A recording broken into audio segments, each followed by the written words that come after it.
So for our next recipe, I love the idea of making something in advance. So, you're doing all of the work and then using the leftovers. So I call it kind of like repurposing. So repurposing whatever you made into something different. So chicken, like I said, is an awesome example.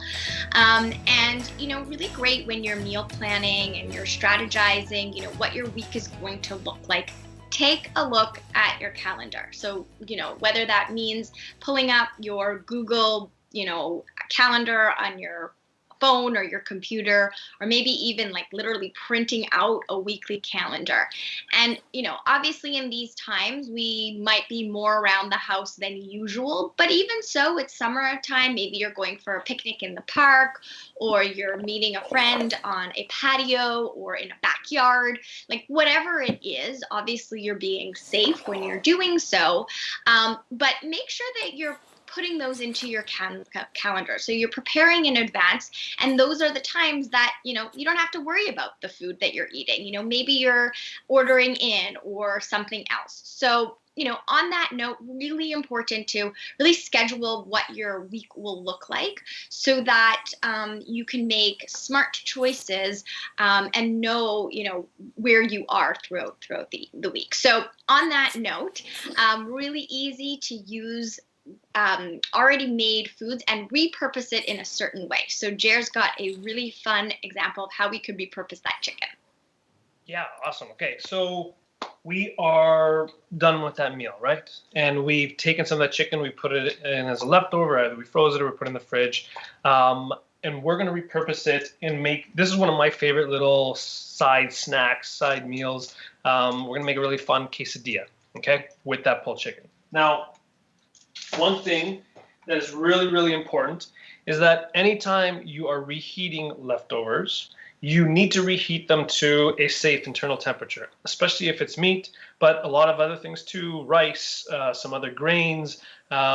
Eating it straight out of the fridge, even though I'm sure some of us are guilty of, I know with leftover pizza, I've done that, they can have foodborne illnesses in them. Okay, so what you need to do is make sure that you reheat them until it's at least steaming inside. Okay, so what we're doing with that leftover chicken, we're pulling it, and I just put it onto a pan and just sauteed it, just dry, nothing else on it, until it's really nice and heated up again. And it actually starts to get a little crispy on there. I don't know if you can see the color, but yeah. It is, oh yeah, awesome. Super, super tasty. You can even, for this recipe, I'm going to coat it with just a little bit, like a teaspoon of your favorite like barbecue sauce or little dressing, just to bring it back to life, make it nice and exciting. And I'm only using like a teaspoon, so very, very little on this pan here. Okay, and then for the quesadilla, we're using some whole wheat tortillas that you can find.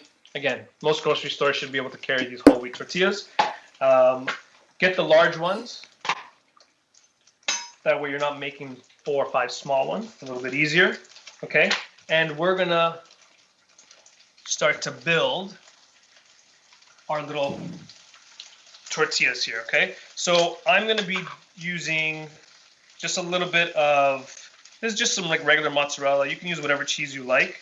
Now, you may have done this before and done one big tortilla and then another big one on top, which you can do, but I do find it a lot easier to do them in halves. So fold them, build them, and then fold them in half. It's a lot easier to flip on your grill or your saute pan or wherever you're making these. Okay, so I'm gonna put a little bit of that cheese. I'm gonna be making 2 of them here. On the bottom, obviously we're gonna be putting that chicken in here. But this is, again, another opportunity. If you have some leftover spinach or some peppers, cut up peppers, already prepped, some onions, use this as an opportunity to also layer that in here, right? I had some leftover roasted sweet potato, which might seem odd in a quesadilla, but it's actually really, really delicious. So I'm scooping some of that sweet potato, and I'm just gonna add these little nuggets of orange sweetness in here, which will work really, really well with that smoky chicken. And the other thing I think is really fun to, kind of figure out your meal strategies around when you're thinking about ideas like what should I cook tonight, think about different cuisines, right? So Mexican night or Italian night or I don't know, whatever, Greek night, right? So when we think about it in terms of different, or Indian night, right? Like any type of cuisine brings upon new flavors, new herbs and spices, maybe even a different cooking method. And these all can be like super, super easy, but just a different way of, again, repurposing the same chicken or tofu or whatever that you're used to having and kind of combining it in a different way. Okay, I don't know if you can see that. Steph, can you smell that? Yes. Yummy. Oh man, this is awesome. So you don't want to burn it, but just get it till it's really nice and heated and steaming throughout, a little bit of crispy, and then we're going to layer that on top of the other ingredients. Now, one thing that you want to make sure when you're building a quesadilla is you don't want to overstuff it.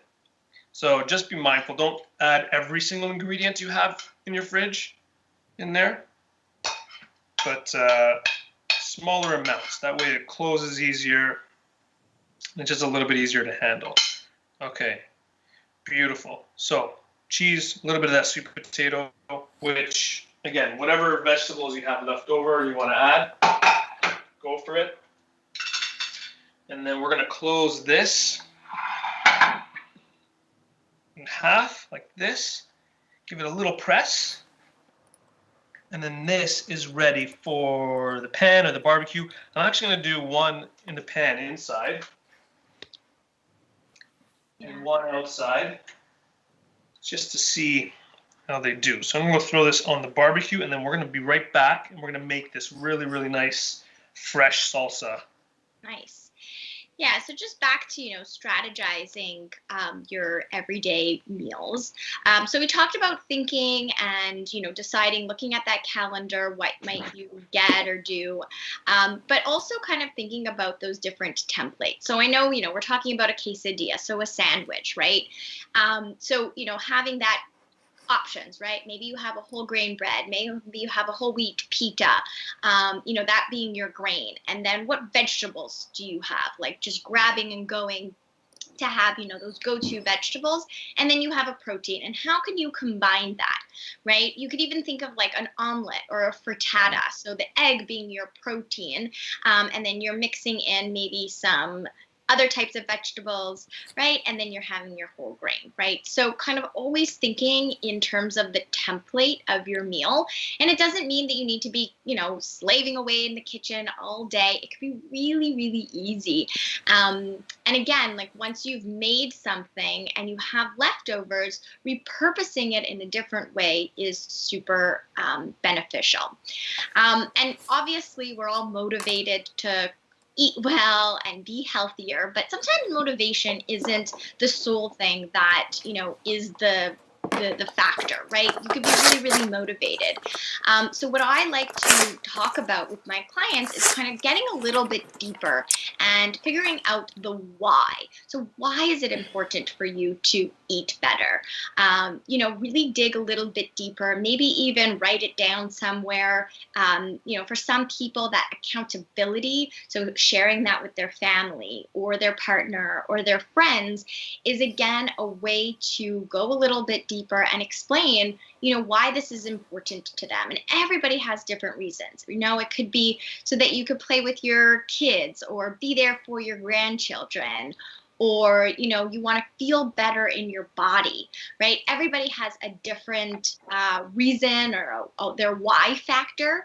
But whenever you are making any sort of behavioral change, it really is important to come back to your why and to get a better understanding for yourself as to, the different changes that you want to make in your life.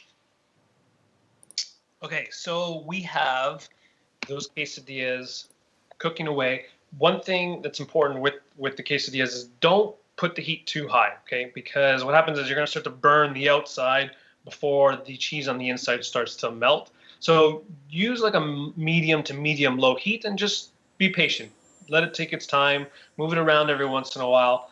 Take a peek. Once you start to see a little bit of that golden brown color and that cheese melting, then you can give it a flip and do it on the other side. It shouldn't take more than like 3 minutes per side max, so it's definitely not a long or time-consuming recipe, but just be patient.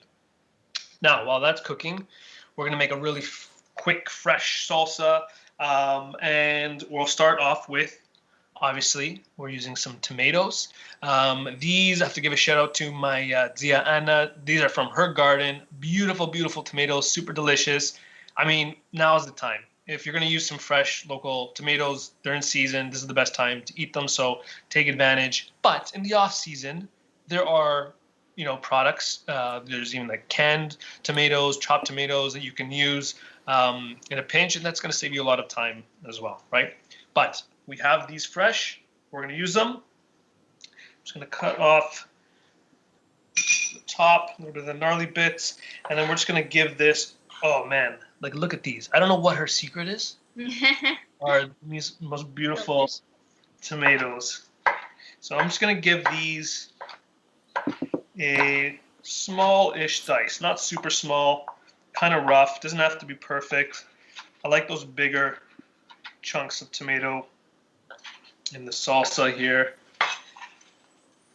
Oh, they're super red. You can even use cherry tomatoes here.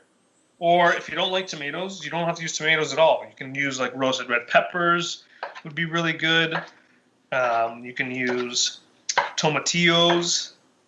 If you can find those are delicious. You can even do like a nice fresh cucumber salsa with some mint.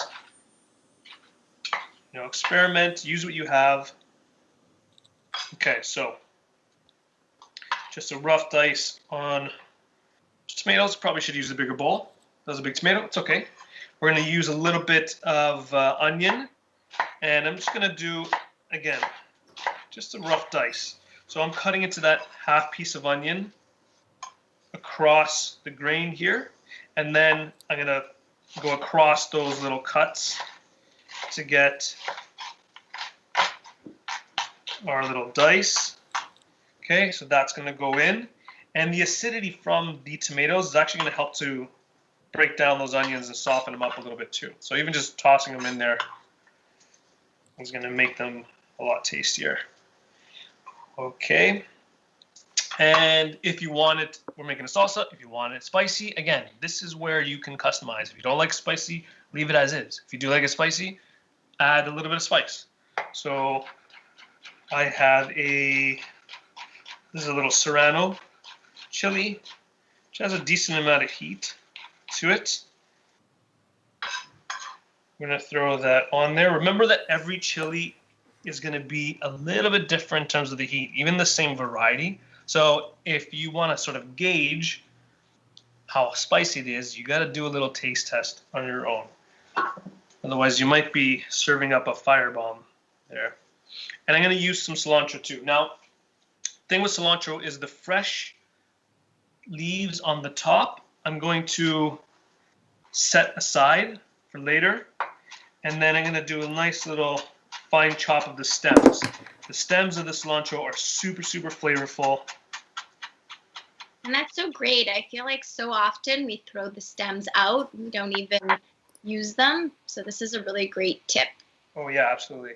Yeah, they have a ton of that cilantro flavor in it. Now, mind you, not everyone likes cilantro. I understand that. So, again, use mint. Mint would work really, really well in this. Basil, parsley. You can customize. All right, so there we go. Beautiful, fresh. We're going to add, I'm going to flip this quesadilla here. And we're going to add just a little bit of olive oil, not too much. We'll add maybe the juice of half a lime here. Again, the tomatoes already have a little bit of acidity, so I don't really want to add too much more. That fresh lime is just going to help enhance and brighten all those other flavors. It's going to be super, super tasty. All right, and then maybe just a pinch of salt. Not too much. You don't need too much. There's already so many flavors in here. And we'll try to give that a stir the best we can in this tiny little bowl. Beautiful. And this, again, so good as is, even like as a little tomato salad. But this would be really nice as a side dish to all kinds of meals. Yeah, and I love it that we're adding like more vegetables, more colors in this dish, and lots of antioxidants, anti-inflammatory properties, right? We know that tomatoes are such a great source. They're so high in the Mediterranean type of diet, right? We know that's the most well-researched anti-inflammatory diet that's out there. So many positive results, such as reducing risk of heart disease, so tomatoes are a huge bucket in that Mediterranean diet. So great properties to incorporate on a day-to-day. So I guess Jer went out there to get the quesadilla. You're back. Needs 1 more minute. But in the meantime, we're going to show you how to safely cut an avocado. I know we've done this before, but this is important. Knife safety, obviously very important. So avocado, one of the leading causes of kitchen-related injuries with the avocado, believe it or not. And if you've ever cut one before, even if you're a pro, you might understand why. Okay, a lot of people do cut it while it's still in their hand. They cut around, they try to take out the pit, all while it's in your hand. Never a good idea to direct a knife towards your hand, even if you feel like you're in control, because it's a round vegetable, slips happen, and you don't want to cut your hand. So what we like to do is always have the avocado facing the cutting board, on the cutting board, and have the knife, the blade of the knife facing the cutting board. Okay, so with the avocado down, Steph, you can see this, right? Yeah. Avocado down, knife on top, hand on top. We're going to push lightly just until we hit the pit, and then we'll gently roll around the avocado until we meet the other side, and we can split it open. Ooh, we have a nice little avocado here. And then to take the pit out, again, on the cutting board, instead of aiming it at your hand, because if you miss, well, that's not fun. And if you miss on the cutting board, you can just try again, right? So we're going to aim for that pit, knife inside, and that should pluck that pit right out, and then we'll pull it off. Now, that's another risky part, is if it's really jammed in there, and again, you're yanking on that knife and that pit to try to take it off the blade, that can be a little dangerous. So what you do is right on top of the cutting board and hand on top of the blade and push all the way through, and that pit is soft enough you'll be able to cut it in half. Okay, pit's done. We have this beautiful avocado ready to go, and I'm going to go get those quesadillas. So in the meantime, again, if there's any questions, just put them on in the chat box.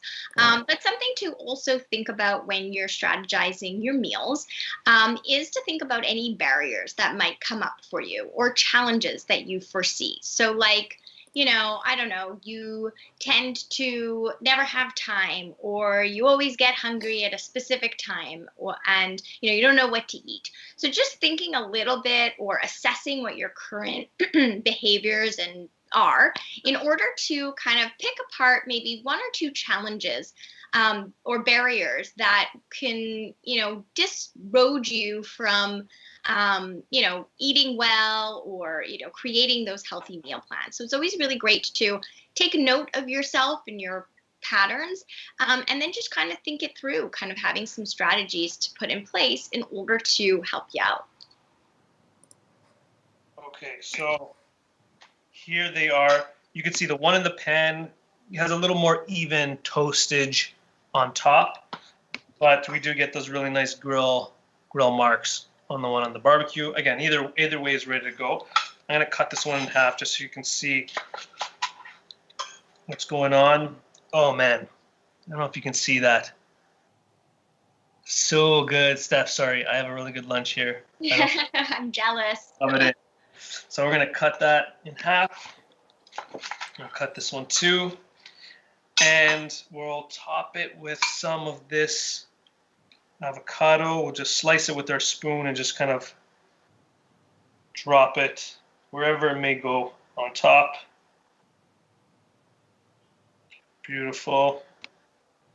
This is when we kind of get to play with it a little bit. Now, again, this is a recipe that you can absolutely make in advance and freeze, right? So thinking about that meal planning, thinking about what you can do in advance. Yes, I can make one to have now, but if I'm already putting the effort in, no reason I can't make like 4 of these and then wrap them up in a little bit of even parchment, saran wrap, put them in a freezer bag, and stick those in the freezer, and then that way you just have to warm it up for a nice little meal ready to go. So a little bit of that avocado, pour on some of that salsa, just pile it on in the middle here. Oh, super colorful too, eh, Steph? Really great. I love it. Yeah. And like you said, super easy to make. And, you know, of course, yes, it takes a little bit of time, but, you know, lots of us are working from home these days, and you need to take a little break, a pause away from your desk, away from the computer, and what better way than to play with food? All right, so there we go. Delicious. Quesadilla platter with fresh salsa, using again the leftover chicken. So a great way to use up those leftovers to make another exciting meal. Awesome.